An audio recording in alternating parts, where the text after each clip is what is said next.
Olá pessoal, sou João Vitor, tudo bem?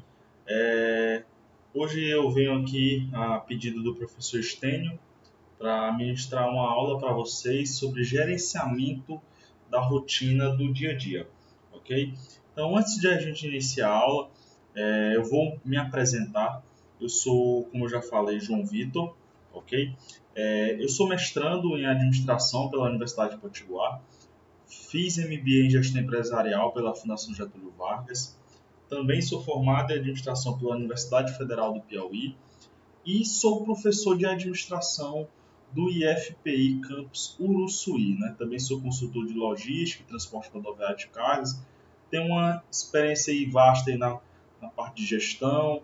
Trabalhei quase 10 anos como gestor de uma empresa, principalmente na parte de transporte rodoviário de cargas, beleza?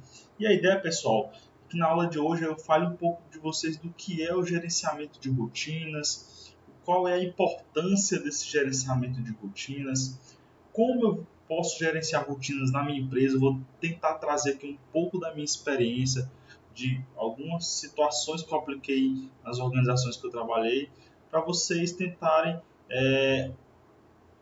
pegar um pouco dessa experiência e levar para o negócio de vocês, ok?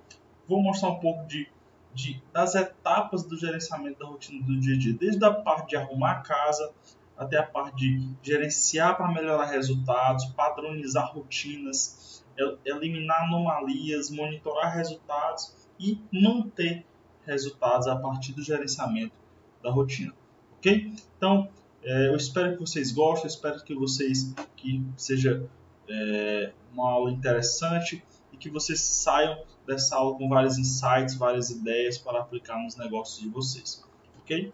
Então, quando a gente fala sobre gerenciamento de rotina, pessoal, o interessante é saber o que é isso, né?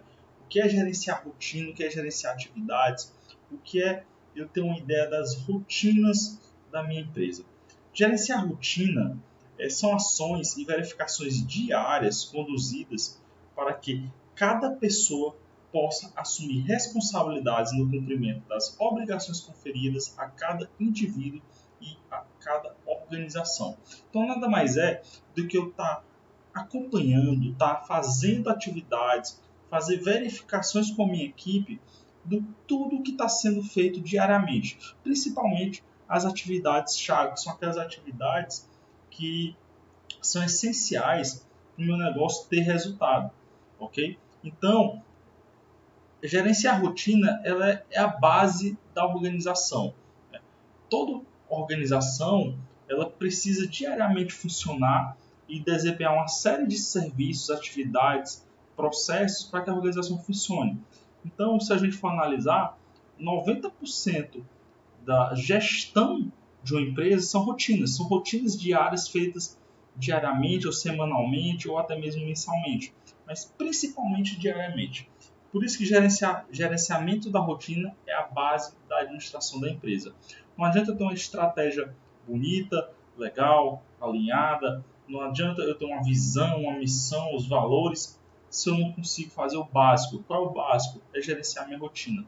Então, gerenciar a rotina é a base da organização, independente dos setores que você está gerenciando a sua rotina, desde o comercial ao financeiro, ao RH, enfim, ok? Então, tem que ser conduzido com o máximo cuidado, tem que ser conduzido com dedicação, tem que ter prioridade, tem que ter autonomia. Nós vamos falar até que ponto tem que ter autonomia as pessoas que estão desempenhando as atividades e, principalmente, pessoal, responsabilidade. Gerenciar a rotina é você ter responsabilidade, é você ter disciplina, de todo dia você está fazendo aquela coisa da melhor maneira possível para o seu cliente sair satisfeito da sua empresa, ok?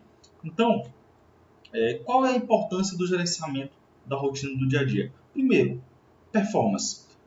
O que é a performance, pessoal? É você desempenhar bem aquilo que você se propõe a fazer. Então, eu gerenciar bem a rotina da minha empresa, eu vou garantir performance. E quando melhor eu gerencio essa rotina, melhor é a minha performance, ok? Segundo, otimizar resultados. Gerenciar a rotina é garantir que eu tenha resultado naquilo que eu estou fazendo. Então, eu preciso sempre estar gerenciando meu dia a dia para que eu possa melhorar meus resultados e meu desempenho dentro da empresa. Terceiro, gerenciar a rotina e reduzir custos. E lá na frente eu vou mostrar como que a gente reduz custos gerenciando rotina. Mas quando você tem uma rotina bem alinhada, bem definida, estudada e até mesmo padronizada, você consegue reduzir custos dentro da empresa. É incremento na receita. Então, automaticamente, se eu consigo gerenciar custos, eu também consigo, a partir do gerenciamento da rotina, melhorar minha receita, melhorar meu desempenho de vendas, eu conseguir desempenhar prestar um serviço melhor, consigo vender melhor, entregar um produto de mais qualidade para o meu cliente. Consequentemente, se meu cliente está mais satisfeito, eu consigo aumentar minhas receitas. E gerenciar a rotina, pessoal, é organização e liberdade para o empresário. Então, eu quero que vocês entendam isso. Quando a gente fala muito de gerenciamento de rotina, do dia a dia, de padronização, eu quero principalmente que vocês tenham essa palavra, liberdade, pessoal. Por quê? Porque toda pessoa, quando ela abre um negócio, ela busca realização, ela busca dinheiro, ela busca, de certa forma, liberdade. Liberdade de você poder, claro, também não é você deixar a empresa abandonada, mas você ter liberdade de poder sair da empresa e a empresa continuar rodando. Você ter liberdade de pensar no estratégico e não ficar só na operação em si. Porque se eu faço um gerenciamento da minha rotina bem feito, eu vou ter a equipe ali bem alinhada, bem treinada para fazer aquelas funções e eu vou ter que verificar, mas eu consigo ter uma organização ao ponto que eu tenha tempo para ser gestor, tempo para ser empresário, para pensar em outros negócios e até mesmo para tirar umas horas de folga, um dia de folga, tirar umas férias. Ok? Então, gerenciar a rotina é liberdade. Eu quero que vocês gravem isso. Ok? E como é que a gente pode gerenciar a rotina dentro da empresa? Pessoal, eu vou passar para vocês 6 passos de como vocês podem aplicar esses passos dentro da empresa de vocês. Ok? Isso aqui, pessoal, é um método, é um caminho. Não significa que seja o único e o mais correto caminho. Existem várias metodologias de gerenciamento de rotina, existem várias formas de gerenciar essa rotina. O que eu vou apresentar para vocês nessa aula é um método que eu já utilizei nas minhas experiências profissionais, é um método que eu já tive bons resultados, é um método também que eu não tiro da minha cabeça. Esse aqui é baseado numa metodologia do Vicente Falcone, que é um autor muito conhecido nessa área de rotinas organizacionais. Então, novamente, não é o único caminho. Existem outros caminhos da gente mapear rotinas, da gente fazer modelagem de rotina, da gente fazer uma construção de uma rotina bem feita da empresa. Mas eu acho que daqui vocês conseguem tirar bastante coisa, que vocês conseguem aplicar vários insights e várias ideias nas empresas de vocês e conseguem aplicar. Então, importante, estejam com a mente aberta. Olhem, extraiam o que vocês acharem de melhor desse método e utilizem na empresa de vocês. E principalmente, pessoal, é execução. Gerenciar a rotina é execução. Não adianta vocês nessa aula aprender o que eu vou passar aqui e não executar no dia a dia. Então, aprendam e tentem executar o mais rápido possível. Porque quanto mais rápido vocês executarem, mais rápido vocês vão ver o resultado. Ok? Então, o primeiro passo, pessoal, é arrumar a casa. O que é arrumar a casa? Então, quando a gente começa a pensar no gerenciamento de uma rotina de uma empresa, de uma organização, eu preciso arrumar a casa. Como assim? Eu preciso entender quais são meus problemas. Quando a gente começa um processo de gerenciamento de rotinas dentro da empresa, a gente começa pelos problemas. Eu não vou gerenciar o que está bem. Claro, o que está bem tem que ser olhado e tem que ser continuado, tem que ser mantido. Mas eu tenho que, para melhorar as rotinas dentro da minha empresa, eu preciso olhar o que está dando problema. Qual é a dificuldade que eu estou mais tendo e que está mais impactando no meu resultado. Então, eu quero que vocês arrumem a casa de vocês, arrumem a empresa de vocês. Não é que a empresa de vocês, estou falando aqui, não significa, professor, minha empresa está bem, está tendo um bom resultado. Mas toda empresa, pessoal, por mais ótimo que esteja o resultado dela, ela vai ter algum problema. Ela pode melhorar em algum item. Então, escolham arrumar a casa de vocês. Verifiquem uma área da empresa que não está indo bem. Então, esse é o primeiro ponto que eu quero trazer para vocês. Escolha uma área. E como eu vou escolher essa área? O que mais impacta no seu resultado, ok? Então, analise o que é que dá mais resultado para você. É o processo de vendas que está tendo mais problema e que está impactando no meu resultado? É o financeiro? É a emissão de nota fiscal? É no RH? A rotatividade de pessoas na minha empresa está muito alta? Ou a minha empresa está simplesmente desorganizada, eu preciso organizar? Okay? Então, escolha uma área da empresa, escolha uma atividade da empresa. Por quê, pessoal? Porque gerenciar é resolver problemas. Okay? Então, gerenciar é resolver problemas. Todo dia a gente precisa resolver problemas. E problema, pessoal, é um resultado indesejável. O problema, dentro das nossas organizações, quem cria é a gente, é nossos funcionários.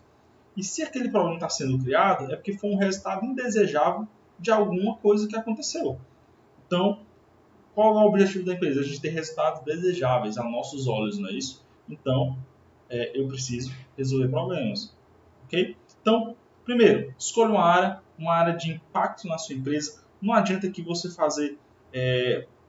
arrumar a casa de uma atividade que não lhe traz retorno. Então, escolha uma área e escolha dentro dessa área algo que lhe traga retorno. Ok? Ou seja, de alguma maneira, ou retorno financeiro, ou retorno de marca junto ao cliente, de percepção do cliente junto à sua empresa, enfim, algum tipo de resolva algum problema que traga retorno. Definindo a área, defina o problema dessa área. Né? Esse problema, ele é funcional ou ele é interfuncional? Como assim? Qual é a diferença? Problemas interfuncionais, ou seja, problemas que envolvem várias áreas, são problemas mais complexos de resolver. Sempre é mais fácil para a gente resolver problemas funcionais, ou seja, dentro de uma área só. Ah, professor, então quer dizer que se meu problema envolve várias áreas, eu não vou resolver? Não. Quebre ele em partes. Ok? Como assim? Se eu tenho um problema que ele envolve a área de RH e a área comercial, ou ele envolve a área de produto e a área comercial, quebre esse problema em dois. Ok? Divida parte desse problema para o comercial e parte do problema para a produção. Por quê? Porque vai ser mais fácil dele resolver. Ok? É aquela questão da meta e da micrometa. Não é isso? Eu tenho uma meta muito grande, então vou quebrar essa meta em partes para que eu possa chegar na meta total, na meta maior. Beleza? Então, primeiro, se eu tenho um problema interfuncional, quebre esse problema e torne ele em funcional. Ok? E, por último, defina um item de controle. Defina uma meta, pessoal. Uma meta para vocês ficarem acompanhando. Lembrem, vocês têm que mensurar o que vocês estão gerenciando. Okay? Se eu não mensuro, eu não sei o que é que está acontecendo. Eu preciso de números. Então, defina um item de controle. Primeiro, defina a área. Vamos voltar aqui no processo de arrumar a casa. Defina a área da empresa que você quer resolver. Segundo, defina o problema dessa área. Okay? Se for um problema de várias áreas, quebre esse problema em problemas menores e entregue um problema para cada área. Okay? Para cada problema, defina uma meta. Beleza? Professor, mas como assim? Não está confuso ainda para mim. Vou já chegar lá. Eu vou contar. Primeiro eu estou passando a teoria para vocês. Depois eu vou passar a prática. Ok? Então eu vou mostrar para vocês uma situação real, um case, um estudo de caso que eu pessoalmente passei dentro da organização. Então eu espero que com a teoria, junto com esse estudo de caso, vocês consigam ver na prática como é que funciona o arrumar a casa e as outras etapas. Okay? Então, definindo o item de controle, defina a meta desse item de controle. Okay? Então, o que é o item de controle? É um indicador. Um indicador que ele vai me alertar se está indo bem ou não. Por exemplo, um item de controle muito claro que é muito utilizado na maioria das empresas. Receita. Faturamento da empresa. Quanto eu vendi? Quanto eu tive de receita na minha empresa? Isso é um item de controle. E qual é a meta desse item de controle? Opa, eu quero faturar 100 mil reais no mês de outubro. Então, eu tenho uma meta desse item de controle. Item de controle, receita. Qual é a meta? Faturar 100 mil reais. Ok? Então, tudo que você fizer para arrumar a casa deve ser focado nessa meta. O resto é desperdício de tempo. Ok? Então, Se eu defino uma meta, um item de controle e um problema para me resolver, eu tenho que focar nesse problema. Não é que eu vou esquecer as outras coisas da empresa. Não vou esquecer. Eu vou manter o que está sendo já feito. Mas toda a minha energia e meu foco vai ser principalmente para resolver esse problema. Ok? Então, continuando, pessoal, vamos para o nosso estudo de caso para ficar mais claro. Ok? Então, o contexto, né? Onde é que aconteceu esse estudo de caso? Isso aí, pessoal, foi uma experiência que eu tive nos anos mais ou menos de 2016 a 2018, quando eu trabalhava numa transportadora com foco no transporte de grãos. Então, eu trabalhava numa empresa do segmento agronegócio. Eu não vou falar o nome da empresa, até porque a empresa me autoriza a falar desse estudo de caso, mas não me autoriza para falar o nome. Então, era uma transportadora que tinha um certo tamanho, não era uma transportadora grande, mas era uma transportadora de médio porte. Ela tinha 45 caminhões pesados, todos caminhões rodotrens, e tinha uma equipe composta de 73 pessoas e 5 unidades setoriais, ou seja, tinha 5 setores dentro dessa empresa. Okay? Qual era o problema? Então, quando eu fui aplicar esse método, arrumar a casa, qual era o problema que eu estava encontrando? O primeiro problema é que eu entrei na área de gestão de combustível. Essa transportadora, como é uma transportadora de caminhões, transportava grão, precisava de combustível. Combustível é o principal insumo, né? Carro nenhum roda sem combustível. Vocês aí devem ter uma moto, um carro, precisa de combustível para rodar. O caminhão é da mesma maneira. E qual era o problema dessa área na gestão de combustível? O alto consumo de combustível para os caminhões. Os caminhões estavam tendo um consumo além do que era esperado. Então, eles estavam consumindo demais. Tinha um desperdício de combustível também no abastecimento e, por consequência, as despesas anuais por combustível, por perda de combustível, estavam muito altas. Então, esse era o problema. Então, como é que foi arrumando a casa? Primeiro, definir a área de gestão de combustível. Segundo, definir os problemas. Eu encontrei 3 problemas, né? Alto consumo por parte dos caminhões, desperdício de combustível no abastecimento e, por consequência, a despesa alta do combustível. Então, pessoal, foram definidos os problemas, foram delimitados esses problemas. Mas na frente eu vou mostrar os itens de controle e as metas que foram definidas, ok? Então, sempre considerações importantes ao arrumar a casa. Primeiro, para atingir metas rigorosas, pessoal, são necessárias mudanças rigorosas. Então, quando eu falo de gerenciamento de rotina, eu falo que vocês têm que estar preparados para a mudança. E quem deve conduzir a mudança é o líder, né? São os gestores da empresa, são os proprietários. Você não pode terceirizar. Você, como proprietário, como dono da empresa, você não pode terceirizar essa mudança. Você pode até pedir ajuda dos seus supervisores, dos seus gerentes, mas você tem que conduzir essa mudança, okay? Porque aí ela vai ser uma mudança efetiva. Segundo, somente a prática do conhecimento agrega valor. Não adianta eu passar tudo isso aqui para vocês e vocês não vão entender se vocês não colocarem em prática, isso aqui vocês vão esquecer. Então, coloquem em prática o mais rápido possível. Outra coisa, gerenciamento da rotina é um dos meios para se atingir um fim. Ou seja, se eu tenho uma meta, como eu coloquei aqui no estudo de caso, de reduzir as despesas anuais de combustível, a gerenciamento da rotina é só um meio, ela é só uma ferramenta que vocês vão utilizar para atingir esse objetivo, ok? E, por último, pessoal, execução é a chave. Tudo é execução, ok? É melhor eu ter um planejamento mediano e uma execução excelente do que eu ter um planejamento excelente e ter uma execução ruim ou execução nenhuma, ok? Então, foque na execução. Claro, também não é executar de qualquer jeito, mas executem bem e executem rápido, ok? E metas, pessoal. Né? Eu falei que a gente ia falar já das metas. As metas, primeiro, qual foram as metas que a gente estabeleceu, né? Lembrando, problema, área de gestão de combustível, identificamos 3 problemas: alto consumo de combustível, desperdício de combustíveis e altas despesas anuais. Que metas foram estabelecidas? Foram estabelecidas basicamente 2 metas.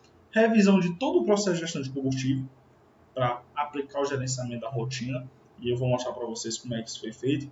E segundo, redução de 10% do consumo de combustível nos próximos 12 meses. Então, item de controle, consumo de combustível, despesa total de combustível. Qual foi a meta desse item de controle? 10%. Redução de 10% e ainda foi colocado um prazo de 12 meses. Beleza? Então, esse foi o arrumar a casa. Então, delimitamos o problema, definimos os itens de controles para esse problema e estabelecemos as metas. Entendido o arrumar a casa, pessoal, a gente vai gerenciar para melhorar o resultado. Essa é a nossa segunda etapa. O que é o gerenciar para melhorar o resultado? Estabeleça um plano de ação. Você já sabe o que é que você quer atingir. Você já sabe qual é o problema, onde é o problema e o que é que você quer atingir. Agora, estabeleça um plano de ação. Faça um planejamento. O segredo de um bom gerenciamento de rotina é você estabelecer um plano de ação e, enquanto vai implementando o plano, você vai trabalhando nas outras atividades. Também não é você só executar o plano e esquecer do resto. Não. Trabalhe as outras atividades e vai implementando o plano, ok? E como é que eu monto um plano de ação? Primeiro, clareza onde eu quero chegar com o meu item de controle, ok? Onde é que eu quero chegar com esse item de controle? Segundo, levante informações do problema. Eu preciso entender mais do problema, então eu tenho que levantar informações. Terceiro, verifique as causas desse problema. Okay? O que é que está causando esse problema? Quarto, proponha ações contra cada causa importante. Eu até está errado aqui a palavra, peço desculpa para vocês, mas proponha ações contra cada causa importante. E por último, defina prazo para cada ação. Beleza? Então, toda meta gera um plano de ação. Bota isso na cabeça de vocês. Não adianta eu definir uma meta e eu não ter o caminho para atingir essa meta. Definir uma meta, tem que gerar um plano de ação. Beleza? E algumas ferramentas para vocês gerar esse plano de ação. A primeira ferramenta é o ciclo PDCA. O que significa esse ciclo? P, né, vem de plan no inglês, que é planejar. O do, né, que é o D, que é o do, significa fazer. Né? Check significa checar. E action, que é o A, significa agir. Então, primeiro eu planejo, depois eu executo, eu faço, verifico o que eu fiz e, por último, eu ajo novamente. Ok, pessoal? Ou seja, eu ajusto, eu corrijo, eu melhoro. E a segunda ferramenta é o 5W2H, né? Que nada mais é que você fazer um quadrozinho para gerar as ações para as suas metas. Beleza? Então, vamos ver novamente o estudo de caso, ok? Montando o plano de ação. Como é que eu montaria meu plano de ação no meu estudo de caso? Primeiro, clareza onde eu quero chegar com o meu item de controle. Lembra lá das metas que eu coloquei?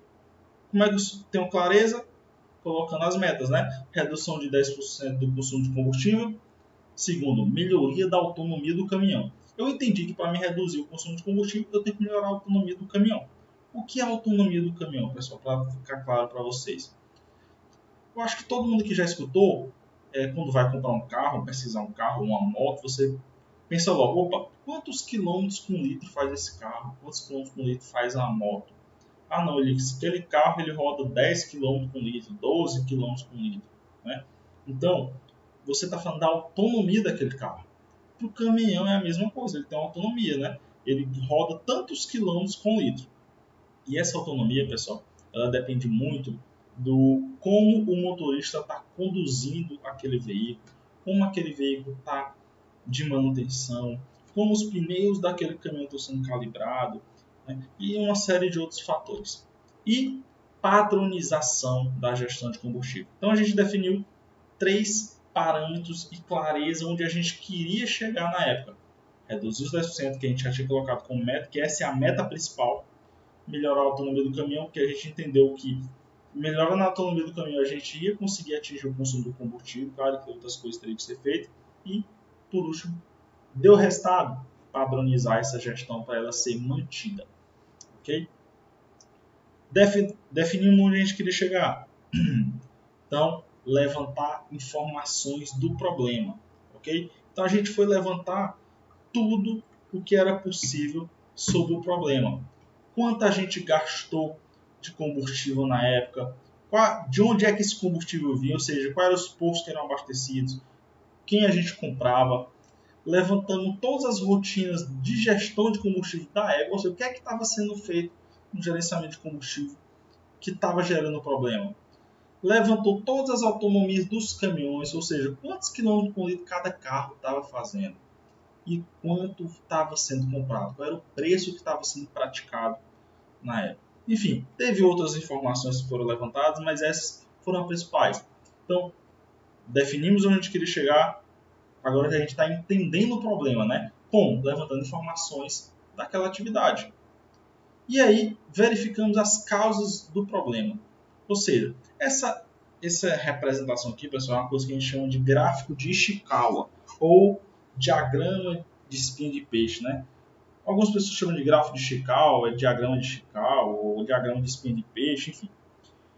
O que é isso, né? O que é esse diagrama? Basicamente, a gente elenca o problema principal e a gente estuda as causas de cada problema, ok? E aí, beleza. Despesas altas de combustível é o nosso grande problema, né? O que é que estava causando a despesa alta? Então, coloquei aqui alguns dos principais itens da época que foram destacados, né? Primeiro, ruptura de estoque. O que estava acontecendo? A empresa tinha um posto interno, esse posto, o diesel acabava e os caminhões tinham que abastecer externo. Consequentemente, eles abasteciam mais caro, então era um problema da despesa estar alta. Segundo, preço médio de compra alto, né? Ou seja, eu estava comprando mais alto porque estava abastecendo mais fora. Outro fator era, não tinha um planejamento do abastecimento, não abastecia em qualquer posto, não olhava o preço dos postos que estavam sendo abastecidos. Terceiro, desperdício do abastecimento. Quando o bombeiro, né, iria abastecer o caminhão, muitas vezes ele derramava diesel, botava diesel demais e aquele vazava do tanque, então tinha muito desperdício no abastecimento. Quarto, autonomia alta. Perdão, pessoal, botei alta aqui, na verdade a autonomia baixa dos motores. Os motores estavam dirigindo, conduzindo o caminhão de maneira inadequada e a autonomia estava indo para muito alta. Tancagem pequena dos caminhões. O tanque de combustível dos caminhões eram pequenos, né? Eles poderiam ser aumentados e assim o caminhão poderia rodar mais com combustível mais barato, ou seja, combustível do posto interno. E ausência de controle. Muitos processos do combustível na época não tinham controle. Enfim, novamente, pessoal, vocês podem estar se perguntando, professor, mas você está falando de uma coisa que não tem nada a ver com a minha empresa. Eu estou mostrando a prática. Estou falando aqui da teoria, né? Por que vocês têm que montar um plano de ação, como é que vocês montam um plano de ação, e estou mostrando em uma situação prática como vocês montam esse plano de ação. Então, novamente, primeira etapa, clareza aonde eu quero chegar.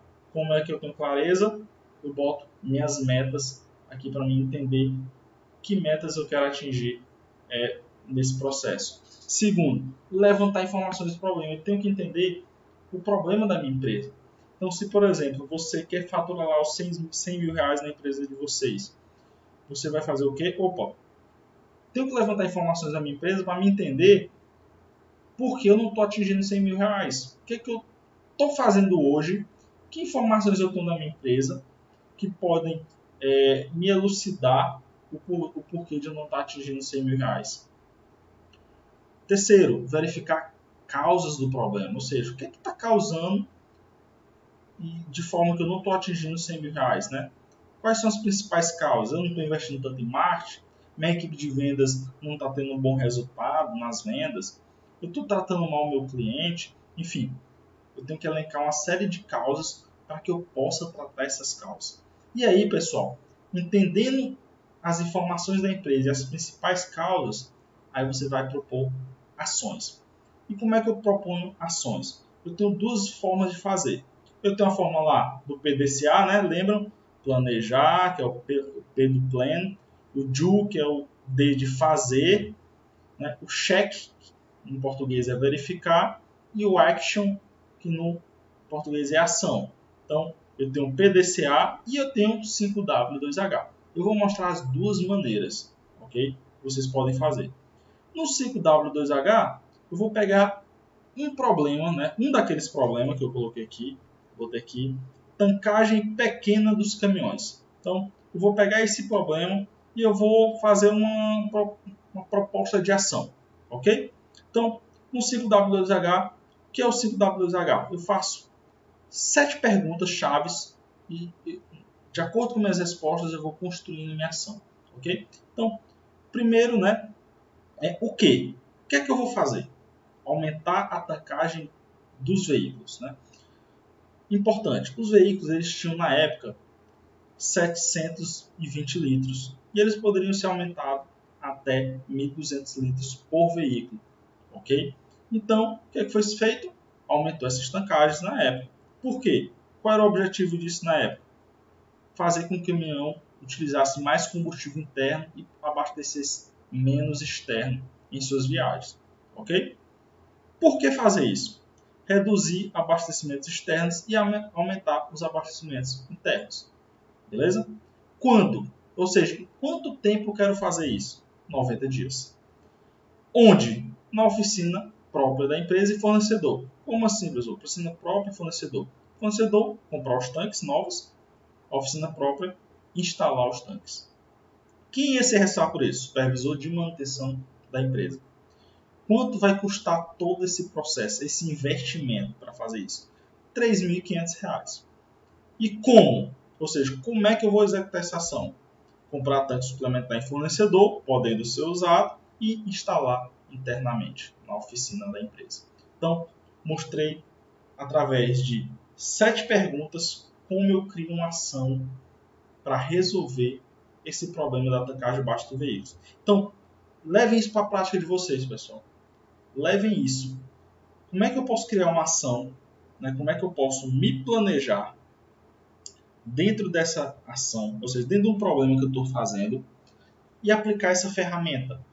Se eu tenho, por exemplo, um problema de emissão de nota fiscal, as notas que eu estou emitindo na minha empresa estão tendo muitos erros. Faça o ciclo W2H. Localize o problema. Opa, localizei. Minhas notas fiscais estão tendo muito erro. Então, faça o W2H. Como é que eu vou resolver isso? Então, faça essas 7 perguntinhas e faça um planejamento dessa ação. Beleza? Planejou, aí, pessoal, execução. Executar e verificar. Executar, verificar. Ok? Opa, vou acompanhar uma semana a equipe fazendo essa ação da maneira correta. A equipe executou? Então, deixa eu verificar. Será que minha ação deu resultado? Como é que eu verifico isso? Item de controle. Então, vocês poderiam criar lá, no caso da nota fiscal, percentual de erros de nota fiscal, né, em notas fiscais. Então, você vai acompanhar o item de controle. Opa, eu percebi que antes de eu fazer esse plano de ação, eu tinha 10% de erros, ou seja, a cada 100 notas, 10 eram erradas. Né? Opa, apliquei a ação, acompanhei uma semana, eu vi que caiu para 1%. Então, de cada 100 notas, só errar uma. Então, melhorou o resultado. Ok? Agora não. Verifiquei que, ao invés de antes era 10, agora está 20. Então, você fez alguma coisa errada. Você planejou a ação errada. Ou então, você até planejou certo, mas a equipe não está executando bem. É falta de treinamento na equipe? Ou a equipe realmente, o operador ali não está desempenhando a função como deveria desempenhar? Ok? Então, fiquem atentos a isso. Então, no nosso caso aqui do estudo de caso, o que é que foi feito? Qual é o item de controle que foi estabelecido para resolver essa tankagem baixa? Percentual de abastecimentos internos. Então, começou-se a acompanhar quantos litros estava sendo abastecido interno e quanto externo. Antes do problema, 60% era interno, 40% era externo. Depois que foi comprada a tankagem dos carros, os abastecimentos internos passaram a 85% e somente 15% passou a ser externo. Isso aqui, pessoal, é um caso real. Então, uma simples ação, ou seja, localizou uma causa de um problema. Dessa causa, criou-se um plano de ação baseado nessas ferramentas e, a partir daí, executou e verificou. Executou e verificou. Ok? Verificou. Tá dando certo, a coisa tá rodando bem, tá tudo ok? Opa, então a gente vai para ação novamente. Como assim ação? Vamos padronizar o processo. Vamos fazer com que ele seja feito sempre.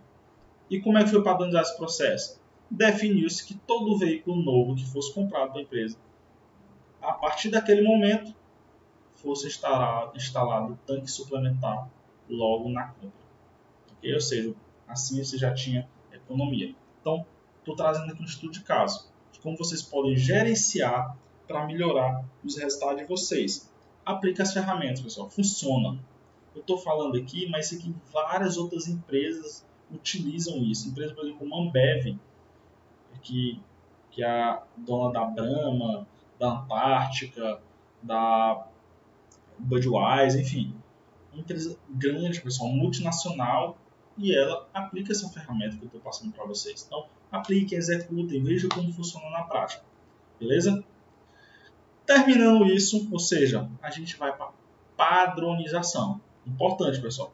Para me chegar na padronização, eu tenho que arrumar a casa e gerenciar para melhorar meus processos. Só aí que eu vou para a padronização. Então, o que é o padrão? O padrão é um instrumento que indica a meta-fim e os procedimentos, os meios para a execução dos trabalhos, de tal maneira que cada um tenha condições de assumir a responsabilidade pelo resultado de seu trabalho. Ou seja, padronização é um instrumento, é uma ferramenta que eu utilizo para que eu atinja essa meta a partir de procedimentos executados de maneiras bem feitas e conforme foi estabelecido pela empresa, ok? E isso, pessoal, faz com que as pessoas assumam responsabilidades pelos seus resultados e por suas rotinas. Por isso que eu digo que padronização é liberdade, porque a partir do momento que você padroniza uma rotina, você entrega essa rotina padronizada para alguém da sua equipe e a pessoa vai ser treinada e capacitada para executar aquela rotina sem precisar de você. Você, claro, tem que verificar se ela está fazendo, mas ela vai executar sem você estar lá tendo que fazer por ela. E a partir disso, você vai ter liberdade para você fazer outras coisas dentro da sua empresa ou até para abrir outros negócios. Ok? Então, comece a padronizar pelo processo prioritário. É a mesma lógica lá de definir o problema. Eu tenho que começar pelo problema que mais impacta na minha empresa. É a mesma coisa na padronização. Ok? Isso aqui, pessoal, por exemplo, eu estou com uma empresa linda, está funcionando bem, quero padronizar o processo. Padronize o que é principal primeiro, o que vai te trazer mais resultado. Okay? Depois você vai padronizando coisas menos importantes. Sempre do grau maior para o menor, do mais importante para a sua empresa para o menos importante. Ok? Então, mapeie sua área. Faça um fluxograma de cada produto. Quando eu falo produto, pessoal, é cada rotina, cada atividade.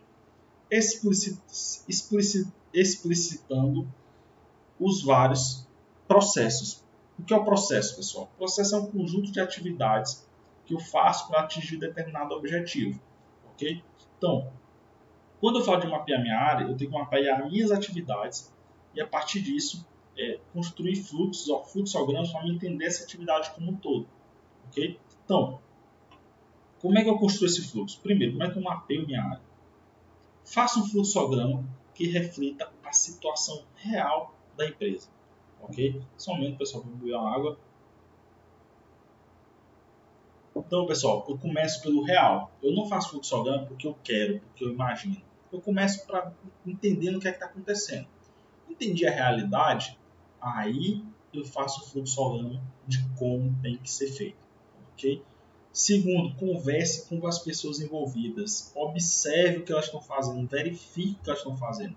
Você tem que escutar elas, mas também você não pode só fazer pelo que elas estão lhe passando. Né? Porque às vezes a pessoa passa uma coisa para você, mas na prática ela faz outra. Então sempre escute, observe, verifique. Okay? Quando o fluxograma estiver pronto, critique esse fluxograma. Discuta com os envolvidos e pergunte. Faça perguntas-chave. Primeiro, tudo que eles estão fazendo é necessário? Segundo, cada etapa do processo é necessária? Terceiro, eu posso simplificar, enxugar esse processo, tornar ele mais rápido, mais ágil, menos engessado? Quarto, é possível adotar novas tecnologias? Como assim adotar novas tecnologias? Se é possível eu adicionar algum sistema, automatizar de alguma maneira essa rotina, ok? Então, um caso bem prático isso aqui, pessoal, é as notas fiscais eletrônicas. Antigamente, você tinha muita nota fiscal manual, né? Hoje não, hoje a nota fiscal é toda eletrônica, muitas vezes ela sai até automática, dependendo do sistema que você utiliza. Então, é possível tratar uma tecnologia que eu possa melhorar meu processo? É possível eu centralizar esse processo ou descentralizar? E aí vai depender da situação, vai ter situação que é melhor centralizar, e outras que é melhor descentralizar. Okay? Então, assim, mude o processo para melhor. Monte um manual, ou seja, monte um livreto, um POP, né, procedimento operacional, entregue para a pessoa que vai fazer essa rotina e treine ela, ok? Então, vamos para o nosso estudo de caso para ficar mais fácil o entendimento. Isso aqui, pessoal, é o processo antes, né? Peguei um processo de abastecimento, ok? Como é que era feito o abastecimento, né? A gente identificou um problema no abastecimento e viu uma possibilidade de enxugar. Isso aqui é um fluxograma. Então, basicamente, o abastecimento ele passava por 3 setores, né? Não é nem 3 setores, mas 3 pessoas, 3 envolvidos. Você tinha o papel do motorista, o papel da pessoa que cuidava da logística e o papel da pessoa do financeiro. Então, o motorista, ele, quando via uma necessidade de abastecimento, ele solicitava esse abastecimento ao pessoal da logística. O pessoal da logística verificava o posto mais próximo, sendo esse posto interno ou externo. Identificando esse posto mais próximo, ele solicitava para o carinha do financeiro, o cara do financeiro depositar esse dinheiro na conta do motorista, e o motorista era informado pelo pessoal da logística e ele ia lá no posto, abastecia e era responsável pela nota fiscal. Então, para vocês entenderem, 3 pessoas eram envolvidas no processo, dinheiro entrava na conta do motorista da empresa para o motorista pagar aquele abastecimento no posto e o posto era definido, pessoal, quando o motorista via necessidade. Então, basicamente nessa rotina, quando a gente na época analisou ela, a gente identificou 3 grandes problemas dentro dessa rotina simples de abastecer veículo. Primeiro, solicitar abastecimento. Quem solicitava era o motorista. E na época a gente identificou como errado isso. O motorista não podia identificar o abastecimento. O motorista já tinha que sair da empresa sabendo onde é que ia abastecer e com metas de consumo. Então, essa foi a primeira mudança. Segundo, verificar o posto mais próximo. A verificação do posto só era vista quando tinha necessidade de abastecimento. Então, muitas vezes você abastecia em posto mais caro porque era o posto mais próximo. Então, você planejando esse posto com antecedência, você conseguia abastecer em postos mais baratos. E por último, dinheiro na conta do motorista. Você tinha vários problemas com segurança e até mesmo problemas na prestação de contas desse dinheiro para o motorista. Então também era um problema. Então o que foi feito? Analisando esse problema, foi corrigido o problema, enxugando o processo. Ou seja, o problema foi resolvido sem necessidade de aumentar o processo, sim de enxugá-lo. Como é que foi resolvido esse problema? Ao identificar a necessidade de abastecimento do veículo, o próprio pessoal da logística já analisava a viagem que esse veículo iria fazer. Assim, caso ele visse que precisava de abastecimento externo, ele colocava crédito no cartão do abastecimento. Então, foi dado um cartão de abastecimento para cada caminhão e foi colocado crédito nesse cartão, assim o motorista não precisava pegar em dinheiro. Caso não precisasse de abastecimento externo, ele só abastecia internamente. E aí era passada uma programação com o motorista de abastecimento. O motorista já saía da empresa sabendo quanto teria que abastecer internamente quanto externamente, caso fosse necessário. Ele abastecia o veículo e solicitava a nota fiscal quando necessário. Enfim, aqui eu estou mostrando de forma bem resumida esse processo na prática, na época ele era bem mais detalhado. Então, eu só estou mostrando uma maneira de como vocês podem melhorar os processos de vocês. Tentem fazer um fluxo dentro da empresa de vocês. Não precisa ser nada muito elaborado, pessoal. Vocês podem fazer em tópicos, você não precisa fazer esse fluxo. Você pode fazer de uma forma em tópicos. Opa, etapa 1, a pessoa faz isso. Etapa 2, ela faz isso. Etapa 3, ela faz isso. Listem etapa a etapa e vejam se todas as etapas são realmente necessárias. Eu tenho certeza que se vocês analisarem pelo menos 3 atividades chaves da empresa de vocês, vocês vão ver etapas desnecessárias que a equipe de vocês estão fazendo, ok? Isso é tão interessante, pessoal, que às vezes eu mesmo, que era o responsável na época por fazer esse processo, às vezes eu começava a me pegar fazendo atividades que não eram essenciais, ok? Então, eu mesmo ficava muitas vezes me analisando para desempenhar as atividades da melhor maneira possível. E entendendo como é que você mapeia esses processos, essas rotinas, a gente vai agora para a etapa de eliminar anomalias. Pessoal, eu estou passando isso de forma bem rápida para vocês, ok? Então, eu estou meio que tentando enxugar dentro de uma aula só e de forma que essa aula não fique muito pesada para vocês, ok? Então, é uma aula que talvez vocês tenham que assistir 1, 2, 3 vezes, mas eu acredito que seja necessário para uma melhor performance da aula e para vocês terem um entendimento, ok? Então, eliminando anomalias. Antes de tudo, pessoal, primeiro faça o plano de ação, execute, depois de bem executado, padronize. Aí sim a gente chega na etapa de eliminar anomalias, ok? O que é uma anomalia? A anomalia é qualquer desvio das condições normais de uma operação. Então, se eu tenho uma operação que está funcionando de um jeito que eu sei que é o normal, e essa normalidade vira anormalidade, ou seja, eu tenho um desvio dessas condições normais, eu tenho uma anomalia, eu tenho um problema. Okay? Uma anomalia é um problema, né? Estou dando um nome bonito, mas anomalia é um problema. Então, como eu posso corrigir essas anomalias? Primeiro, conhecimento das funções desempenhadas. Eu tenho que entender, pessoal, quem está desempenhando minha função e como ela está desempenhando minha função. Por quê? Porque 90% das pessoas de uma empresa, elas são da operação. Ok? Então, como essa 90% das pessoas de uma empresa são da operação, eu tenho que treinar essas pessoas, porque treinamento é chave. Treine os operadores de vocês, treine os colaboradores de vocês. Muitas empresas elas pensam o seguinte: eu não vou treinar meu funcionário porque ele vai sair e ele vai levar tudo que eu sei. Não, pessoal, não pense assim. A gente tem que pensar em reter e treinar essa galera. Porque se você tem um funcionário bem treinado, ele vai executar o serviço com o seu cliente bem feito. Isso volta para você, pessoal. Volta para você. Então você tem que saber treinar e saber reter esse colaborador, ok? Então, basta você se espelhar nas empresas grandes, pessoal. Espelhem-se nas empresas grandes. Por quê?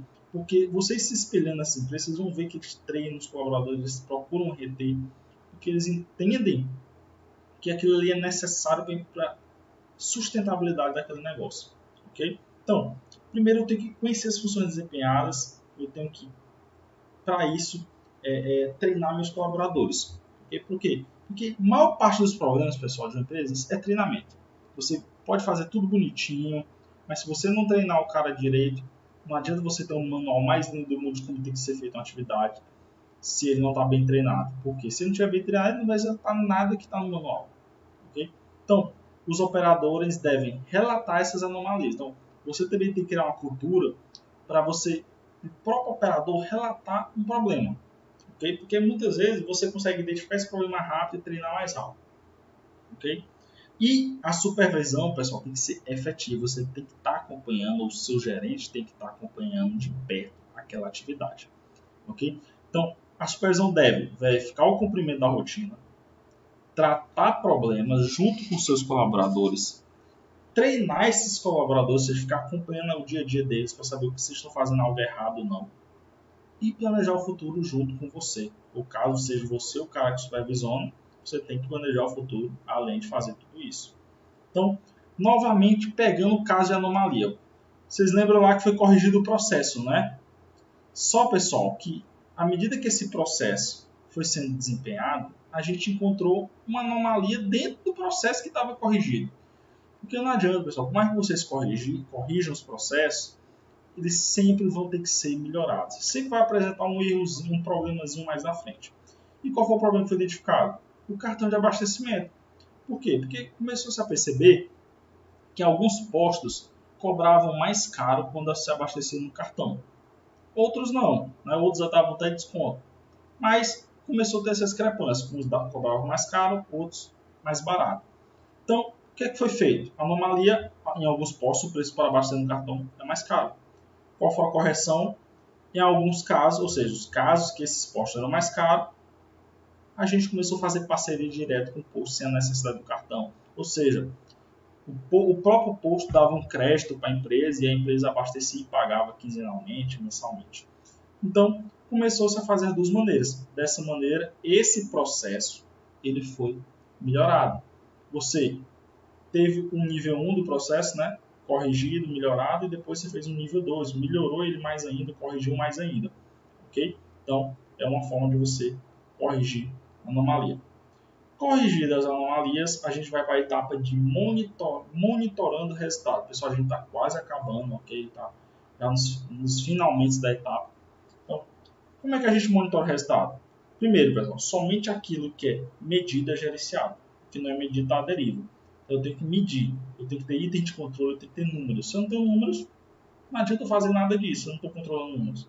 Então, o item de controle, eles são características numéricas sobre as quais é necessário exercer o controle, o gerenciamento. O gerenciamento ele é conduzido para manter os resultados atuais e para melhorar estes resultados. Lembre do processo. Foi feito um processo, esse processo já melhorou o resultado anterior, mas foi visto uma necessidade de nova melhoria. Okay? Por quê? Porque o preço de compra, que é um item de controle que era controlado na época, ainda não estava tão barato como ele poderia ser. Okay? Então, foi feito, verificou-se uma anomalia, corrigiu essa anomalia. Como manter o gerenciamento, pessoal? Comece a monitorar aquelas características que estão lhe causando problema. Então, eu tenho que ter monitoramento dos meus itens de controle. Analise os itens de controle de acordo com o seu histórico, comparando, botei comprando aqui, mas na verdade é comparando a informação com a meta. Então, olhe o histórico dos seus itens de controle, olhe sua meta e olhe o resultado atual. Como é que está em relação a essas relações? Ok? Compare, pessoal. Compare.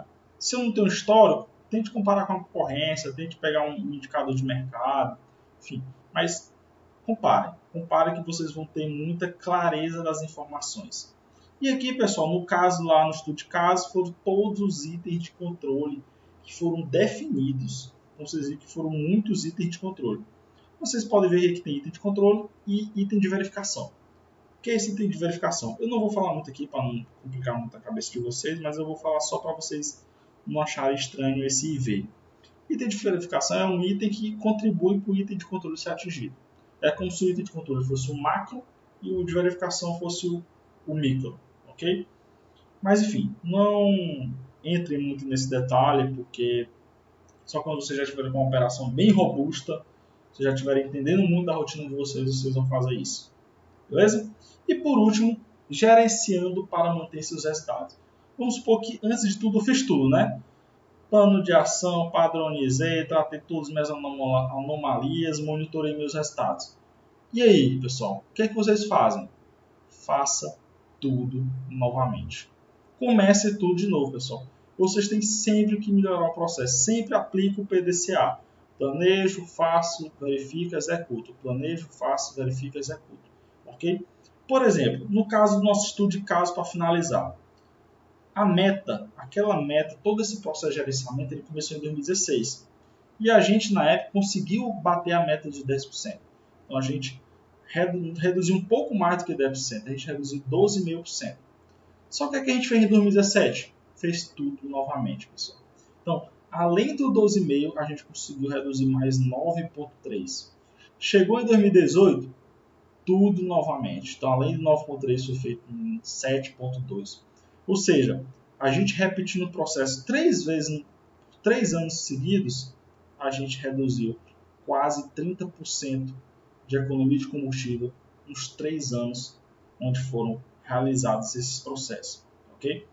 Claro, saí em 2018, entrei no Instituto Federal, não sei mais como está a empresa, mas aqui é um caso que eu estou mostrando para vocês de como a gerenciamento da rotina foi aplicado dentro da organização e isso trouxe resultado para a empresa. É quase 30% de economia, pessoal.